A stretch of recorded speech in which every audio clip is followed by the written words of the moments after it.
분양가 상한제에 이어서 지금 이제 투기 과열지구예요. 투기 과열지구. 이건 아시죠? 그 조정지역이죠. 조정지역이 가장 약해요. 규제가. 그 다음 투기 과열지구가 그 다음으로 세요. 저는 제일 강력한 게 투기 지역입니다. 자, 투기 과열지구는 뭐 세제나 청약, 이 조정지구를 포함해서 지정되는 경우가 많아요. 조정지역이 가장 범위가 넓고, 그 다음 투기지역, 그 다음 투기지역, 이렇게 지정이 돼요. 투기과열지구도 무슨 규제 백화점이다 뭐 이럴 정도로 굉장히 강력한 규제책을 갖고 있죠. 투기과열지구의 지정은 첫 시간에 제가 말씀드렸는데 복습을 한번 해볼게요. 지정권자는 국장 그리고 시도지사였죠. 다음 절차는 빠르게 진행하겠습니다. 국장은 시도 협의죠. 의견이죠. 시도 의견을 듣고 시도는 국장과 협의를 하죠.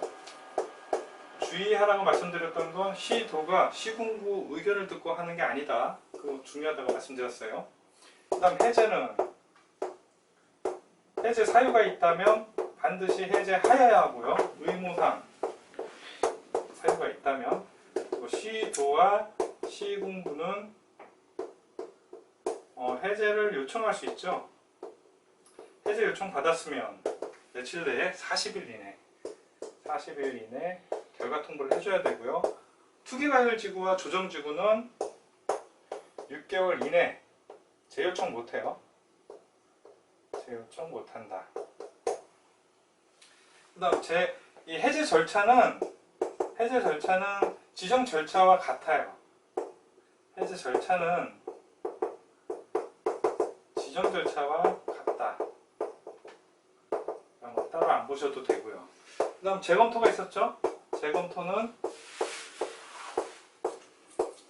분양가 상한제는 없었고 조정지구 없었고요. 투기과열지구만 1년마다 재검토를 하셔야 됩니다. 이렇게 하나 외워놓으시면 세 개를 모두 다 같이 암기가 되는 거니까요. 이렇게 알아두시고, 자, 그럼 지정 요건이죠. 투기과열지구의 지정은 분양가 상한제와 비슷해요. 주택가격이 물가 상승률보다 현저히 높은 곳에서 투기가 성행하고 있어요. 엄청 투기가 일어나고 있거나 또는 우려되는 지역에서 이번에 시행규칙으로 정하는 거예요. 시행규칙으로 정합니다. 자, 이게 크게 과열되는 것과 이거 투기가 일어날 것으로 우려되는 것으로 나눠볼 수 있어요. 과열은 청약이 과열되는 경우가 있을 거예요. 그 다음 공급이 잘 안 돼서 투기가 막 일어나는 경우가 있어요. 공급이 부족해서. 그럼 한정된 주택이 가격이 한정되어 있으니까 가격이 오르겠죠. 그래서 공급이 위축된 경우 이렇게 나눠볼 수 있어요. 청약은 지정 2개월 전 직전 월 2개월 동안 월 평균 청약 경쟁률이 5대1, 국민 주택 규모면 10대 1이라고 그랬죠. 왜? 사람이 많으니까 이걸 초과했다면 지정할 수 있고요. 공급 위축은, 자, 분양 계획이 직전 월 전월이에요.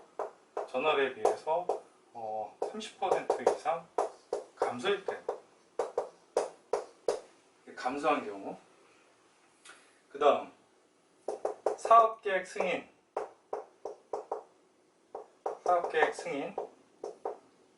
그 다음에 건축허가. 사업계획 승인과 건축허가가 막 일어난다는 의미는 건물을 막 많이 짓겠다는 얘기죠. 그리고 지으려는 사업자가 많다는 거예요. 근데 승인과 이 허가에 대한 실적이 전년도에 비해서 급격하게 감소됐대요. 이 얘기는 해당 지역에서 투기가 일어날 수 있다, 이렇게 보는 거죠. 근데 우려되는 지역은요. 자, 이거 시도 기준이에요. 시도 기준으로 주택 보급률이요. 주택 보급률이 전국 평균 이하예요. 전국 평균 이하. 이 얘기는 주택이 부족하다는 얘기죠. 그러면 투기가 일어날 수 있는 우려가 있다라고 보는 거예요. 그 다음 마찬가지로 시도 기준으로요. 자가주택 비율이 전국 평균 이하래요. 그럼 내 집 마련하고 싶은 사람이 굉장히 많겠죠. 그런 지역은 투기가 우려된다는 거고요. 또 바꿔 얘기하면 집값 상승이 일어날 수 있는 여지가 있다라고 보시면 돼요. 그래서 사람들이 그런 얘기하죠. 투기과열지구나 조정지구에 집을 사야 된다. 정부의 정책과 좀 반하는 내용이긴 한데 사람들 인식은 대체로 그래요. 자, 1순위 청약이 있어요. 1순위 청약자가 엄청 많아요. 뭐보다? 공급 물량보다 많대요. 그럼 사고 싶은 사람은 많은데 공급이 적으니까 우려가 되는 거죠. 이런 지역에다가 투기과열 지구를 지정하는 겁니다. 그 다음 조정지구 볼게요. 조정지구. 조정지구도 뭔가 투기가 일어나고 청약이 막 과열되고 이런 지역만 있는 게 아니에요. 청약 조정지구는 조금 달라요. 청약 조정지구. 우리 언론에서는 그냥 조정지구 하죠. 근데 실제로는 이 두 개로 나눠요. 청약 과열지구가 있고요. 그 다음에 청약 위축지역이 있어요. 청약 위축지역은 한마디로 이제 청약이 잘 안 되는 거예요. 그래서 미분양이 막 늘어나는 그런 지역을 얘기하는 거예요. 자, 이런 지역에서 자, 이것도 마찬가지로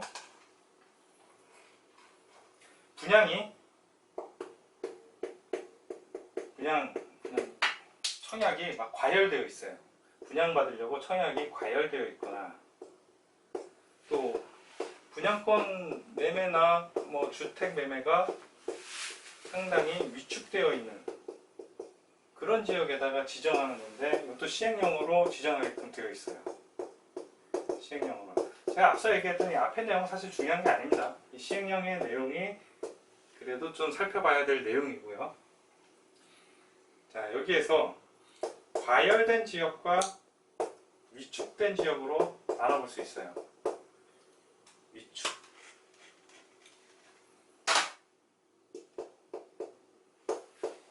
자, 과열된 지역은 지난 3개월 동안 주택가격이요. 물가 상승률의 130%를 넘어섰어요. 130% 이상 증가했어요. 이런 경우에 얘기하는 거예요. 3개월 동안 분양권 거래량, 분양권 전매가 막 일어나고 있죠. 분양권 거래량이 30% 이상 전년 동기 대비해가지고 30% 이상 증가한 경우예요. 그 다음 2개월 동안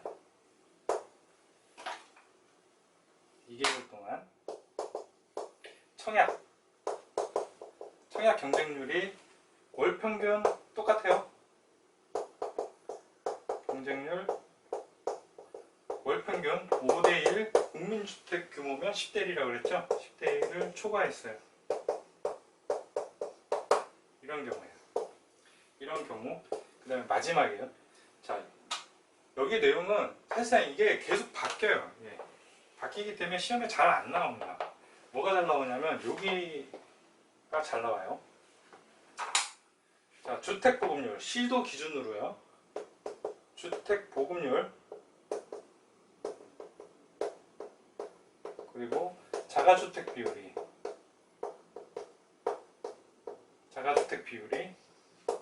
전국 평균 초과일까요? 아니면 이하일까요?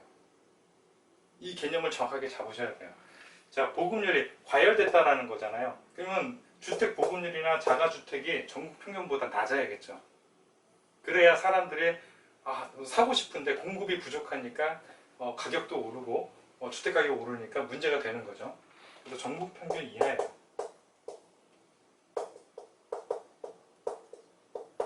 이하. 이거를 초과한다고 속이는 문제가 잘 나와요. 이건 개념의 문제니까 어려운 건 아니니까 이 개념만 잘 챙겨가시고, 나머지 내가 3개월 동안 분양권 거래량이 30% 증가했다 뭐 이런 숫자를 외우려고 너무 애쓰지 마세요. 그러니까 위축된 지역이에요. 위축된 지역이라는 거는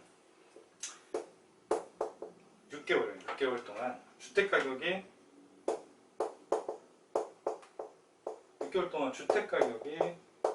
1%나 1.0%, 1%나 하락했어요. 이 얘기는 공급량은 많을 테고요. 자기 집도 많고 주택보급률도 높으니까 거기 공급량이 많다는 얘기죠. 그러니까 잘 안 팔리는 거예요. 이런 지역에서 3개월 동안 주택 매매 거래량이 얼마나 팔렸는지 건수가 있겠죠. 주택 매매 거래량이 20% 이상 감소했어요. 이제 거래도 잘 안 되는 거죠. 그 다음 3개월 동안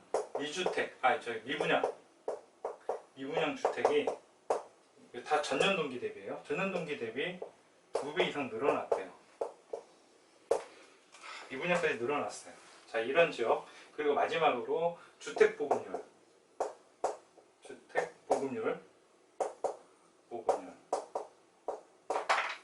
그 다음 자가주택 비율이죠.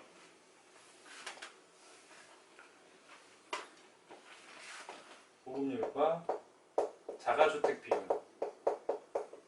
비율이 초과예요, 이하예요? 초과죠. 넘쳐나는 거예요. 이런 지역에서 지정하는 거예요. 그래서 요것만 눈여겨보세요. 일단 내가 이거 다 외우기 힘들어 그러면 반드시 외울 필요 없고요. 요것만이라도 잘 나오니까 꼭 체크를 해두세요. 이게 청약 조정지구에 대한 얘기예요.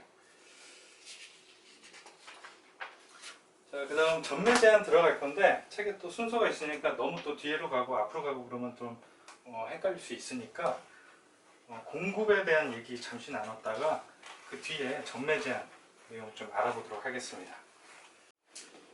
자, 깨끗이 지웠고요. 자, 지금 설명드리고자 하는 내용은 저당권 등의 설정 제한이에요.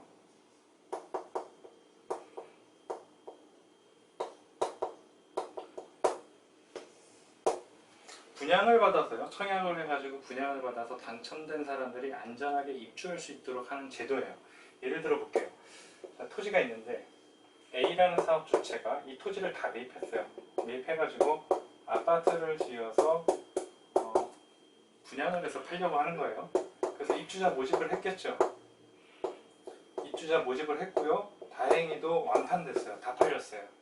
자, 그래서 사용검사 받고 입주할 날만 기다리고 있는데 A라는 사업 주체가 이 사업만 하겠어요? 아니겠죠. 다른 사업도 막 한단 말이에요.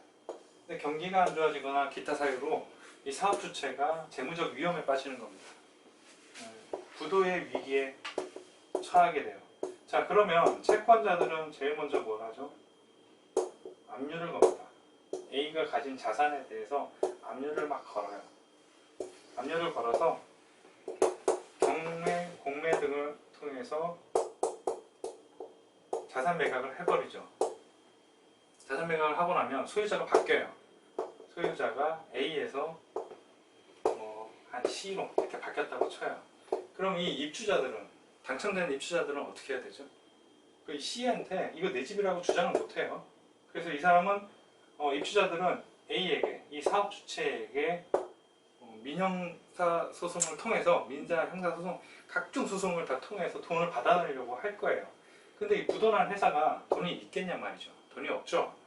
그러니까 이 사람 입주자들, 분양자들 어떻게 집 한번, 내 집 마련 한번 해보려고 했는데 사기 아닌 사기 당해가지고 돈 다 날리고 거리로 나가게 되는 거예요.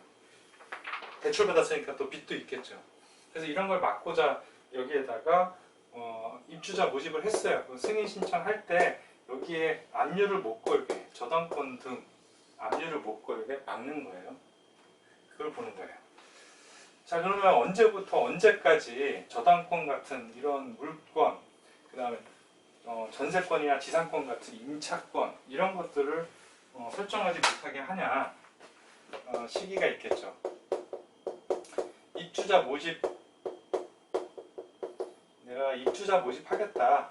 그래서 시군구에 승인 받죠. 승인 신청할 때부터 언제까지냐, 소유권 이전 등기가 가능한 날이에요.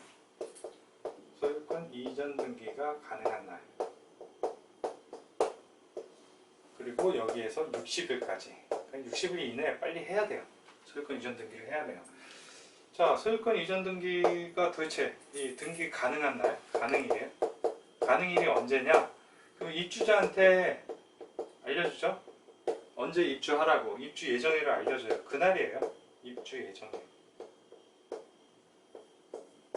이날이 소유권 이전 등기가 가능한 날이에요. 자, 만약에 주택조합이에요. 주택조합이면 좀 달라요. 사업계획 승인 신청 때, 계획 승인 신청 시에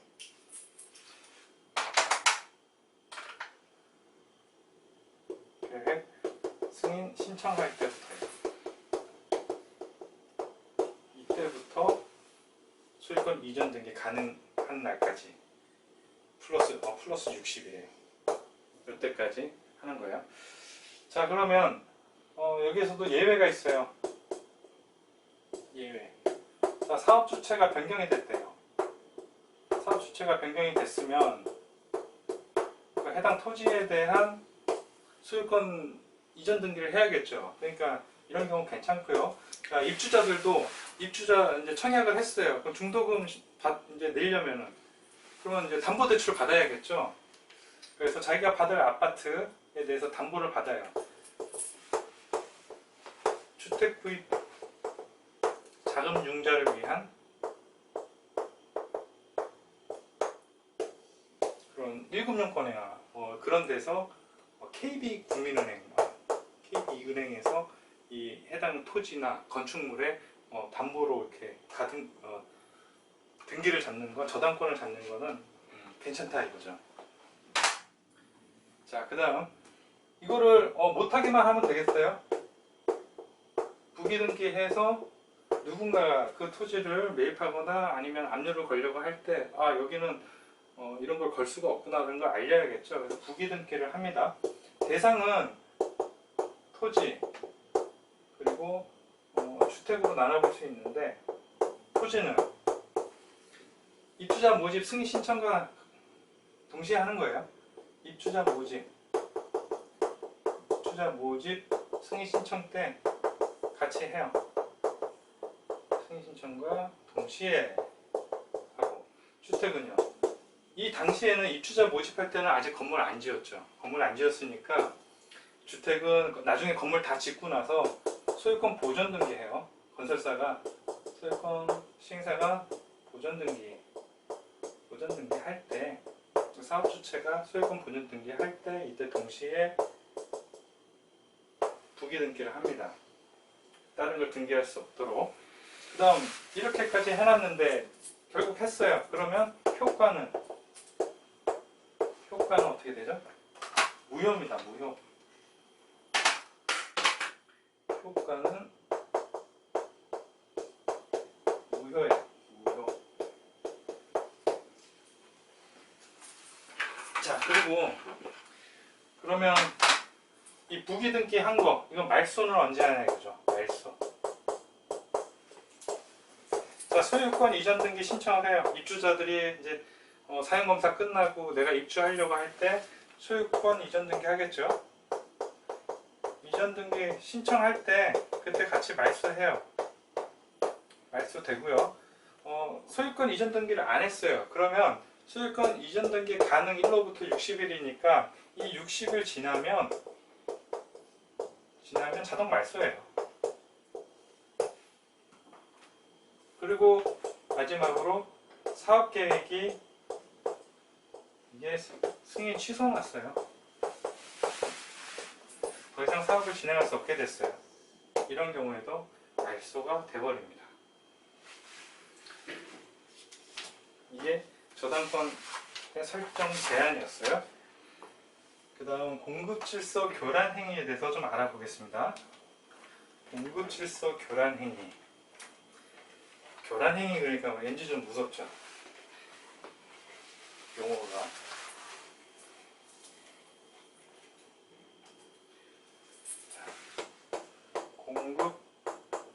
공급질서 교란 행위예요. 자, 주택을 공급받을 권리예요. 공급받을 권리가 있는데 이 권리를 팔면 안 되는데 이거를 양도하거나 양수하거나 또 이걸 누가 누구한테 또 소개시켜줘요. 알선이라고 하죠. 알선하거나 그 다음 또 이거 팔겠다고 광고까지 해요. 이런 경우 다 안 됩니다. 다 안 되고요. 되는 게 있어요. 예외. 상속인 경우는 되겠죠. 그리고 저당도 잡힐 수 있어요. 저당권 설정하는 건 문제가 없어요. 이 정도만 한번 체크를 꼭 해주세요. 자, 그러면 주택을 공급받을 권리가 뭐냐 이거죠. 자, 입주권이 있습니다. 자, 입주권이 있고요. 분양권이 있어요. 두 개 좀 헷갈리시는 분 많은데 입주권은 정확한 법률용어로 따지면 주택을 공급받을 지위예요. 주택을 공급받을 지위. 자, 조합이 내가 집을 갖고 있었는데 이 집을 내놓고 조합에 가입하게 되죠. 그리고 사업을 해서 아파트를 지어서 아파트를 새로 받아요. 그걸 주택을 공급받을 지위라고 얘기하는 거고요. 분양권은 그 재개발 사업이나 이런 거 하는 곳에 난 집이 없었어요. 아니면 주택조합이에요. 이런 경우에 이제 집을 다 지어놓고 내가 청약을 해서 거기 입주할 수 있는 그런 권리를 얻었을 때 그게 주택을 입주할 수 있는 그냥 이렇게 쓸게요. 입주할 수 있는 지위예요. 어떻게 보면 둘 다 비슷한데 자기가 조합원이었냐 아니었냐 그 차이예요. 여기서 말하는 건 입주권이죠. 그 다음에 주택 상환 채권이 있어요. 주택 상환 채권. 이거는 뒤에 배울 거예요. 근데 간단하게 설명을 드리면 내가 사업 주체가 자금을 융통하기 위해서 이 집을 받고 싶은 사람한테 돈을 사채를 이제 받은 거예요. 그러고 나서 때가 되면 현금으로 주던가 아니면 자기가 지은 아파트를 주던가 그런 옵션이 있는 사채요. 사업 주체가 발행하는 거니까 사채입니다. 사채. 주택 상환 사채. 그 다음 저축증서예요. 이건 어디서 들어보셨을 수도 있는데 청약저축 같은 거 이렇게 암암리에 판매하고 그러죠. 매각하고 그거 얘기하는 거고. 그 다음 무허가 건물 확인서. 이 확인서도 나중에 주택을 받을 수 있는 딱지고요. 그 다음 건물 철거예요. 자, 공공사업을 하기 위해서 건물을 철거시켰어요. 멀쩡한 건물을. 그러면서 건물 철거 확인서를 주고요. 이 확인서를 내면은 분양을 받을 수가 있어요. 이것도 딱지죠. 그 다음 이주 대상자 확인서 비슷한 내용의 얘기입니다. 이 정도가 주택을 공급받을 수 있는 권리예요. 이런 것들을 양도 양수 알선하거나 또 이걸 팔아먹겠다고 광고하는 경우 안 돼요. 그럼에도 불구하고 이거를 이제 몰래 거래하다가 걸렸어요. 그런 경우에 어떻게 되냐? 자, 입주할 수 있는 지위나 이런 것들은 박탈이에요. 네, 공급받을 수 없어요. 강력하죠. 그리고 입주 자격을 10년 동안 가질 수 없어요. 청약을 할 수 없다는 얘기예요. 앞으로 10년.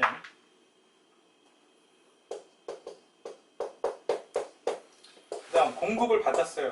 공급을 받았다는 얘기는 주택을 이제 받기로 공급 계약을 했다는 거죠. 공급 계약을 했다면 계약 취소입니다. 그 다음 이미 주택이 됐어요. 소유권 이전 등기까지 했어요. 그럼 환매해버려요. 다시 사들이는 거예요. 사들일 때 돈을 주긴 하는데 프리미엄은 없죠. 그 분양가에다가 이자 조금 붙여서 환매해버립니다. 그리고 3년 3천의 벌금이 있어요. 3년 또는 3천만 원의 벌금이 있어요. 굉장히 강력하죠. 이런 거 사고팔고 하면서 시장을 교란시키지 말라 이 얘기입니다. 자, 그럼 사용검사 후 매도 청구예요. 자, 지우도록 하겠습니다. 도대체 사용검사까지 하고 입주까지 다 마쳤는데 이걸 왜 또 매도 청구 같은 걸 해야 되냐, 그거에 대한 얘기예요. 예전에 시기는 언제인지 정확히는 기억이 안 나는데 경기도 화성에 있었던 거예요. 제목부터 쓸까요? 사용검사 후 매도 청구.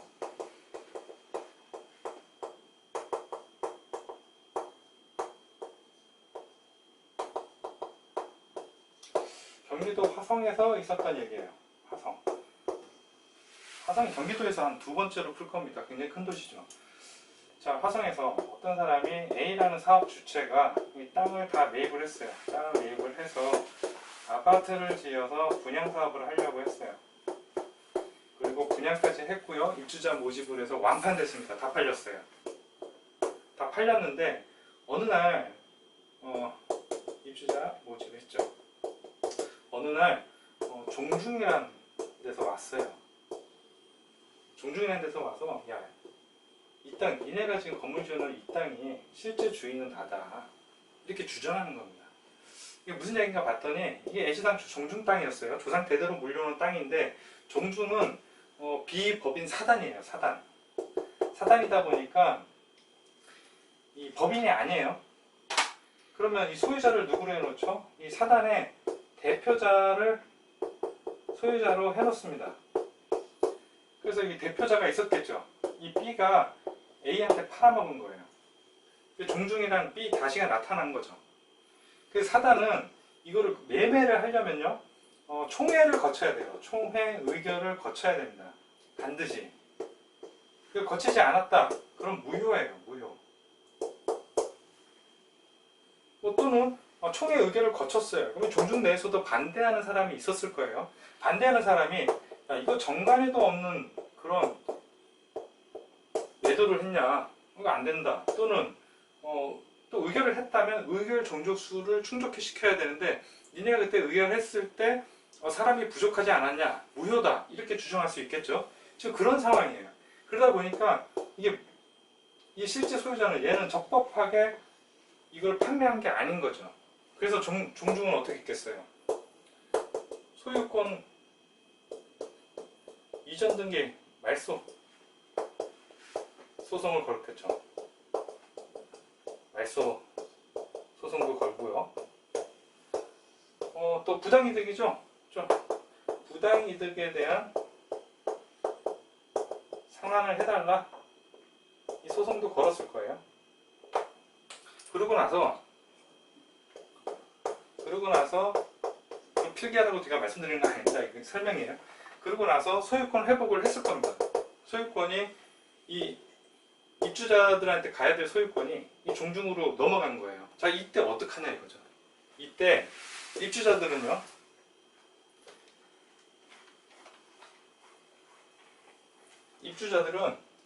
이 종중에게 야, 니네 땅인 거 알겠으니까 팔아라. 그래야 대지권 설정하죠. 매도 청구 소송을 겁니다. 이 매도 청구 소송 막 걸 수 있는 게 아니고요. 입주자들은 그 건물에 아파트 단지 내에 복리시설 있죠. 근린상가 그런 것까지 포함을 해서 복리시설 포함해서요.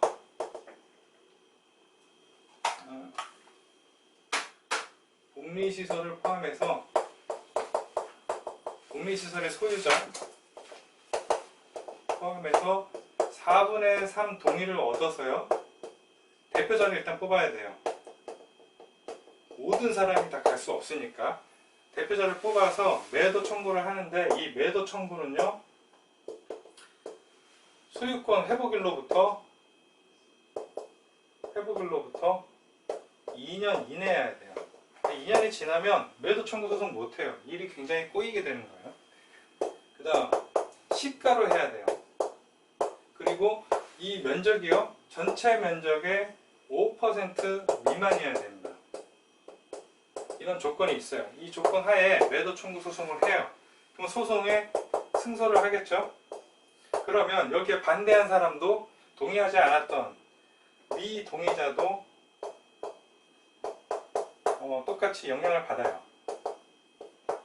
승소의 혜택을 보는 거죠. 그러면 자, 승소했으니까 대금 지급을 해요. 대금 돈을 줘요. 대금 지급했어요. 그럼 입주자들은 분양대금을 A한테 줬을 거 아니에요? 그리고 얘한테도 이 땅에 대한 대금을 지급했어요. 이중으로 지급한 거죠. 그러니까 이 입주자들은 A에게 구상권을 청구합니다. 구상권을 행사해요. 구상권 소송을 하는 거죠. 구상권을 행사하고요. 이 A는 이 B로부터 민형사 소송을 통해서 돈을 받아내야 돼요. 돈 갖고 있을까요? 돈 안 갖고 있지. 어디 땅속에 있든가 누구 줬든가 뭐 빼돌렸겠죠. 굉장히 어려움에 빠지게 되는 거예요. 그래서 이 종중 땅 같은 거는 여러분들도 혹시라도 누군가 종중 땅을 산다 그러면은 법적 검토를 잘 받으시고 사셔야 돼요. 단순히 중개받아서 살거나 여러분이 중개사가 되더라도 나중에 종중 땅을 함부로 이렇게 매각했다가는 큰 책임을 질 수 있는 상황이 됩니다.